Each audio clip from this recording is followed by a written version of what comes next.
School of magic season 2 episode 51 title बहती रेतीली नदी। दल अभी कुछ देर के लिए अपनी यात्रा पर आगे बढ़ा ही था कि उन्होंने देखा कि लोगों का एक समूह रेत के बादल के बीच से उनकी ओर दौड़ रहा है।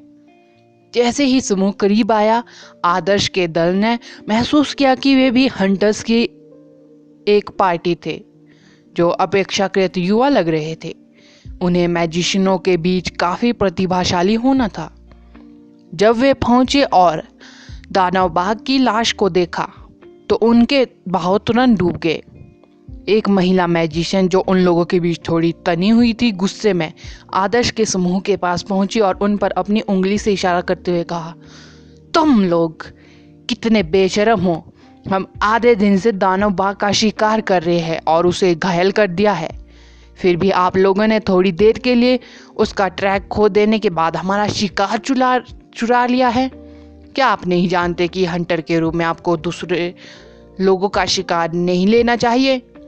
प्रतिबंधित महिला मैजिशियन ने प्रभावशाली ढंग से बात की। उसकी आवाज तेज और कर्कश थी, जिससे हर कोई असहज महसूस कर रहा था।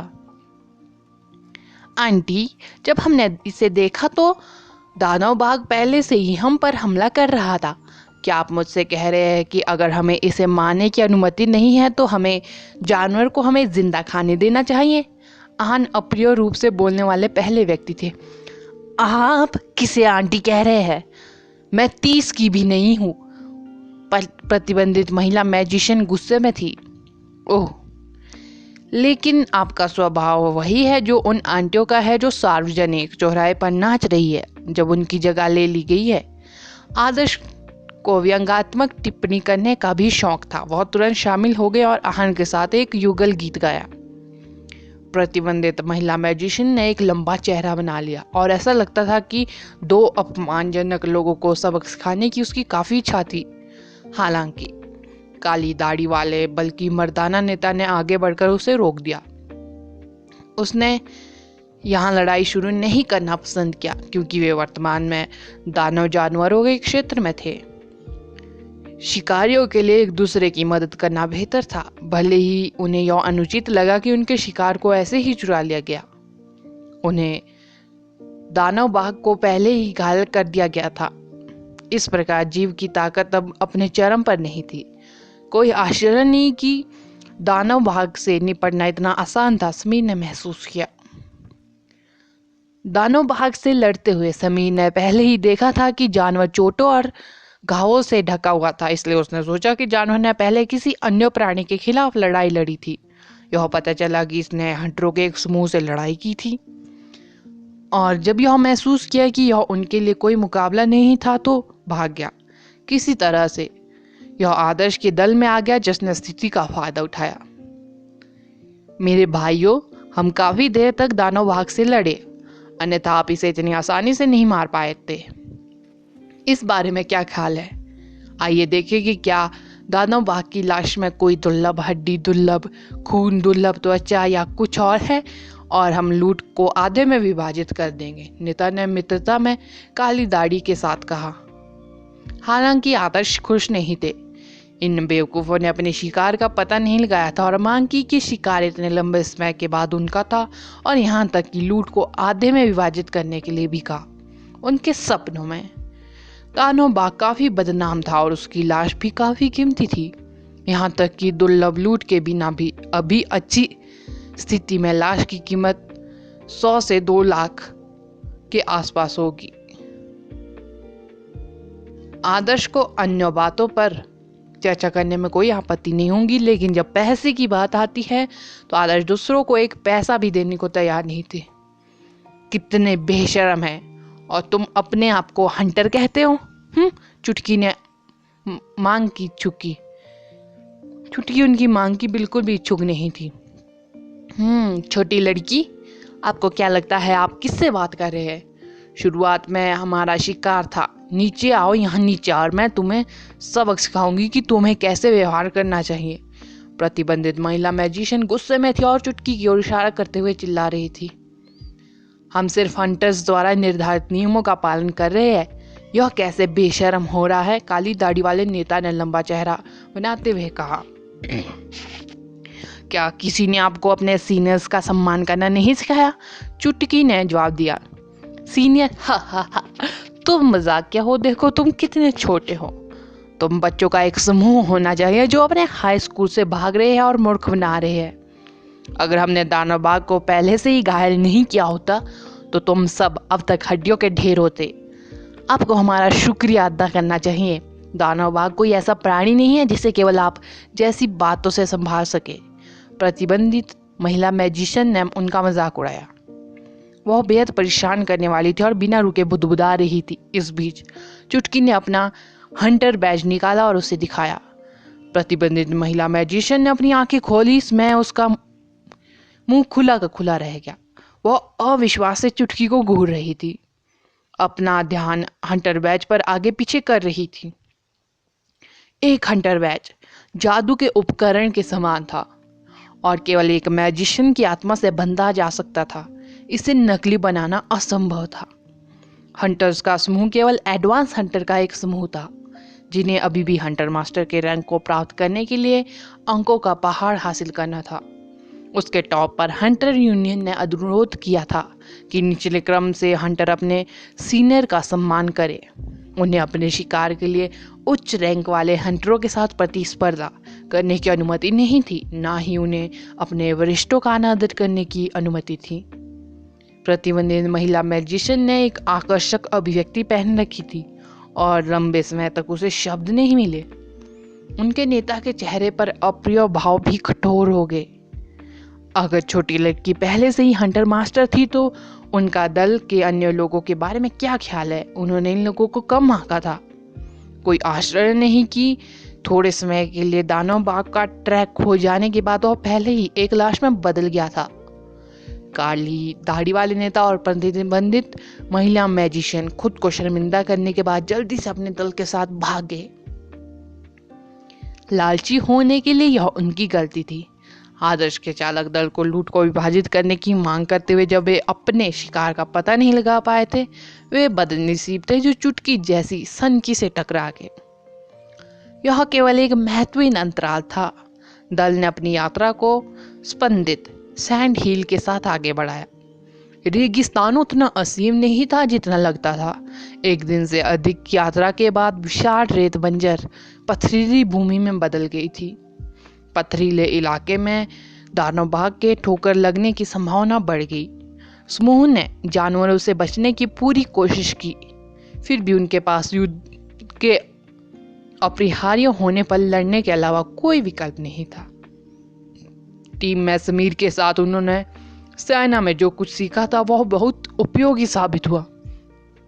जब उनके साथ संपर्क से बचना असंभव था तो वह दानव बाग को फुर्ती से लुभाने में सक्षम था। टीम के लिए एक साथ 3 दानव बाग का सामना करना कठिन था।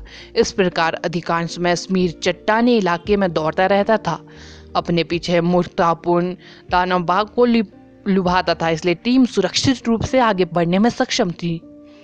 यात्रा इस प्रकार ज्यादातर खतरे से मुक्त थी और वे अंततः ड्रिफ्टिंग सैंड रिवर पर पहुंचे। ड्रिफ्टिंग सैंड रिवर वास्तव में पास के ऊंचे मैदानों से नीचे की ओर बहने वाली एक सूखी घाटी थी जो हवा के कटाव के तहत अविश्वसनीय रूप से चौड़ी हो गई थी।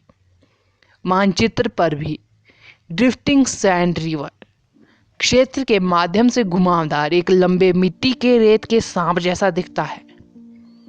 इसकी लंबाई गांसू के आधे हिस्से तक फैली हुई थी और इसका सबसे छोटा हिस्सा अभी भी 10 किलोमीटर से अधिक चौड़ा था। School of magic season 2 episode 52 title भयानक नदी। इस पूरे लंबे समय तक बहने वाली रेत नदी में भयानक जीव रहते थे जिन्हें व्हाइट सैंड डीमन कहा जाता था। गोभी मरुस्थल के किनारे पर खड़े होकर आगे की ओर देखने पर उतरती हुई सूखी ढलान दिखाई दे रही थी। हालांकि उन्होंने इसे एक नदी कहा था, लेकिन यह सभी की आंखों में एक महासागर की तरह लग रहा था, क्योंकि यह अवरोही महाद्वीपीय शेल्फ का अनुसरण करता था। यह रेत बहुत पतली और घुमावदार सफेद रेत की गाद में ढकी हुई थी। इन गाद के टीलों का आकाश फिर समुद्र के भीतर लहरों की तरह लग रहा था। क्या उन्होंने यह नहीं कहा था कि इस स्थान पर सफेद रेत के दानव रहते थे? मैंने उनमें से एक को भी क्यों नहीं देखा? समीर ने अपनी आंखों को शैडो देने के लिए अपने हाथ का इस्तेमाल किया और एक ऊंचे स्थान से क्षेत्र का सर्वेक्षण किया। सभी के मन में कुछ शंकाएं भी थी। इसमें वे अभी भी उनसे कुछ किलोमीटर दूर सफेद गाद देख सकते थे। गाद के भीतर कुछ भी नहीं हिल रहा था। हवा द्वारा उड़ाई जा रही सफेद लहरों की सामयिक परत के अलावा और कुछ भी नहीं चल रहा था। इस समय चुटकी ने सेंट हॉवेट टाइगर दानव बाघ के आंतरिक अंगों को निकालना समाप्त कर लिया। उसने उन्हें अपने बगल में खड़े समीर को दिया और कहा, यहाँ इसे दूर फेंक दो। समीर ने अपनी ताकत इकट्ठा की और सराय को धूल और रेत की नदी में फेंक दिया। उनके उतरने के बाद शांत सफेद दृश्य के भीतर अचानक गाद की लहरें फूट पड़ी। रेत से बनी चौड़ी तलवारों को सहारा देते हुए कई 3 मीटर लंबे दैत्य जैसे जीव खड़े हो गए। वे सभी बदबूदार रक्त रंजित अंगों को घेरने लगे। जब उन्होंने सावधानी से उनकी जांच की तो वे सभी वापस रेत में बदल गए, जो बहती रेत नदी में फैल गई। पूरी प्रक्रिया में बस कुछ ही सेकंड लगे। सफेद रेत के साथ शांत मैदान अचानक 40 से अधिक सफेद दिग्गजों में बदल गया था, जो फिर से रेत पर लौट आया और शांतिपूर्ण दृश्य बहाल कर दिया। इसने सभी को चौंका दिया। इतनी छोटी सी गड़बड़ी से काफी संख्या में जीव दिखाई दे रहे थे। अगर हम लोगों का एक पूरा समूह वहां जाता तो क्या वहां सफेद रेत के दानों का एक पूरा दल दिखाई नहीं देगा? समीर ने पूछा। उसका झटका पूरी तरह से दिखाई दे रहा था। आदर्श और आहन ने आश्चर्य से लगभग पेशाब करने के बाद अपना सिर हिलाया। सौभाग्य से वे सही कदम नहीं उठा पाए। कौन उम्मीद कर सकता था कि इतने सारे सफेद रेत वाले दानव उनके सामने विस्फोट कर देंगे। चलो नदी के किनारे एक शिविर लगाते हैं और आराम करते हैं। अंधेरा होने वाला है। अगर हम कल सबसे पहले निकलेंगे तो बहुत देर नहीं होगी, चुटकी ने सलाह दी। टेंट स्थापित करने में समीर से बेहतर कोई नहीं था। यह ऐसा था जैसे यह आदमी स्टेरॉइड पर था। उसके पास हर दिन ऊर्जा बची रहती थी और ऐसा लगता था कि वह सब कुछ करने से परिचित था। जब सभी लोग आराम कर रहे थे, समीर ने पहले ही सभी के लिए तंबू लगाने का काम पूरा कर लिया था। कुल मिलाकर 2 टेंट थे और लिंक के आधार पर अलग अलग थे। आदर्श स्विफ्ट स्टारवुल्फ तक चला गया। उसने अपने हाथ का इस्तेमाल स्विफ्ट स्टारवुल्फ की गर्दन पर फर को कंघी देने के लिए किया, जबकि उसने राधा से पूछा, जो उस वुल्फ के ऊपर बैठी थी, क्या आप थके हुए हैं? राधा ने अपना सिर हिलाया। जैसे ही वह अपना मुंह खोलने वाली थी, स्विफ्ट स्टारवुल्फ ने झुंझलाहट में अपना सिर उठाया, जैसे कि वह कह रहा हो, यह उससे पूछा गया सवाल होना चाहिए। आदर्श मुस्कुराए बिना नहीं रह सका और उसने स्विफ्ट स्टारवुल्फ के सिर को थपथपाया। स्विफ्ट स्टारवुल्फ बहुत श्रम कर रहा था। ना केवल उसने राधा को ढोया, बल्कि उसे छोटी अविकसित चुटकी भी उठानी पड़ी। चुटकी दुबली पतली थी, जबकि राधा की काया बहुत पतली थी। दोनों लड़कियों एक साथ शायद आदर्श जितनी भारी नहीं थी। स्विफ्ट स्टारवुल्फ ने जो पाया वह बहुत कष्टप्रद था, क्योंकि वह उसी तरह से नहीं लड़ सकता था जैसा वह आमतौर पर करता था। वे सफेद रेत वाले दानव ऐसे दिखते हैं जैसे वे केवल अपने क्षेत्र की रक्षा करना चाहते हैं। उनकी विशेषताएं सैंड रोरिंग टारगेट की तरह शातिर नहीं है। मुझे उन्हें खुश करने में सक्षम होना चाहिए, राधा ने अपने चेहरे पर मुस्कान के साथ कहा।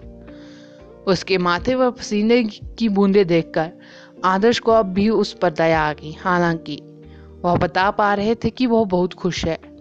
वो एक ऐसी जगह पर आ गई है जहां वो पहले कभी नहीं गई थी, और वह पहली बार आदर्श के साथ कंधे से कंधा मिलाकर लड़ने में सक्षम हो रही थी। रात का पर्दा जल्दी से उतर गया। गोबी मरुस्थल में दिन और रात के बीच तापमान का अंतर बहुत बड़ा था।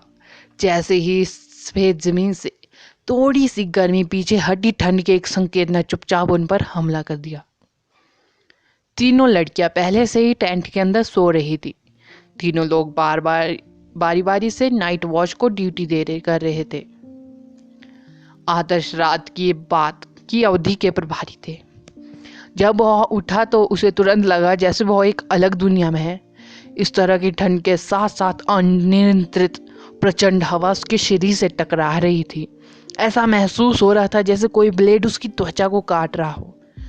आदर्श ने आग का एक कोला जलाया और फिर लापरवाही से एक छोटी सी अलाव बनाने के लिए उसे जमीन पर फेंक दिया। वह बार बार आग बुझाकर और उसे फिर से जलाकर ऊब गया था और यह लगभग 1 घंटे तक चलता रहा। अचानक आदर्श ने दूर में कुछ हिलते हुए सुना। हालांकि उनके पास उत्कृष्ट रात्रि दृष्टि थी, फिर भी आकाश सफेद धूल से भरा हुआ था। इससे दृश्यता काफी कम हो गई। आदर्श ने समीर को जगाया और उसे टेंट की रखवाली करने को कहा। वह उस क्षेत्र की ओर चल पड़ा जहां से उसे आवाजें आ रही थी। दूरी में शोर चलने की तरह लग रहा था। एक एक बाद एक आए। कौन जानता था कि वर्तमान में गोबी रेगिस्तान में कितने जीव घूम रहे थे। आदर्श एक पत्थर की दीवार पर पहुंचे। वह इसके माध्यम से नहीं गया, इसके बजाय पत्थर में छोटी छोटी दरारों को देख रहा था। सौभाग्य से सामने की ओर देखने का उनका क्षेत्र सफेद धूल से अवरुद्ध नहीं हुआ था। वह चांदनी के नीचे रेत पर दहाड़ते बाघों के एक छोटे समूह को स्पष्ट रूप से देख सकता था। उनकी दहाड़ कान फाड़ देने वाली थी। जैसे ही उनके पैर जमीन पर पड़े, जमीन लगातार कांपने लगी। जैसा कि उन्होंने आगे देखा, उन्होंने हंटर मैजिशियनों के एक समूह को अपने जीवन के लिए भागते देखा, स्पष्ट रूप से बेहद भयभीत होकर। कुल मिलाकर लगभग 6 या 7 रेत दहाड़ने वाले बाघ थे। यदि ऐसा कोई समूह ही दिखाई देता तो वे आदर्श के दल को भी बिखरने और भागने के लिए मजबूर कर देंगे। आदर्श हंटर मैजिशियन दल में 2 लोगों की स्पष्ट रूप से पहचान करने में सक्षम थे।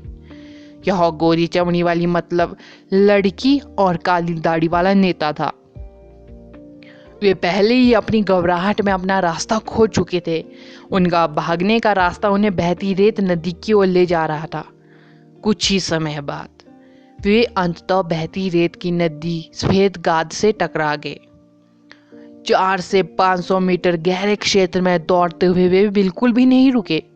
उसी समय उनका पीछा कर रहे टाइगर्स अचानक नदी किनारे रुक गए। सभी किनारे पर एक जगह खड़े थे।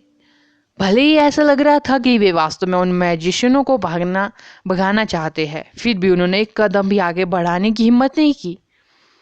वे सब बेचैन होकर देख रहे थे। वे पछतावे और गुस्से से भरे हुए थे। ऐसा महसूस हो रहा था जैसे बतखें उनके मुंह से निकल गई हो। जब आदर्श इस बात पर हैरान थे कि उन टाइगर्स, जिन्हें स्वभाव से शातिर माना जाता था, ने अचानक उनका पीछा करना बंद कर दिया था। बहती रेत नदी में एक भयानक दृश्य दिखाई दिया जिसने उन्हें फिर से झकझोर कर रख दिया। उन्होंने सफेद रेत से ढके सफेद रेत की राक्षसों की कतारें उठती देखी। हंटर मैजिशियनों के समूह को काटते हुए उनके हाथों में रेत बड़ी चौड़ी तलवारों में बदल गई थी। आसमान तुरंत खून से भर जाने से पहले हंटरों ने जंगली चीखें निकाली। अगला एपिसोड जानने के लिए बने रहे मेरे इस चैनल के साथ। Thank you.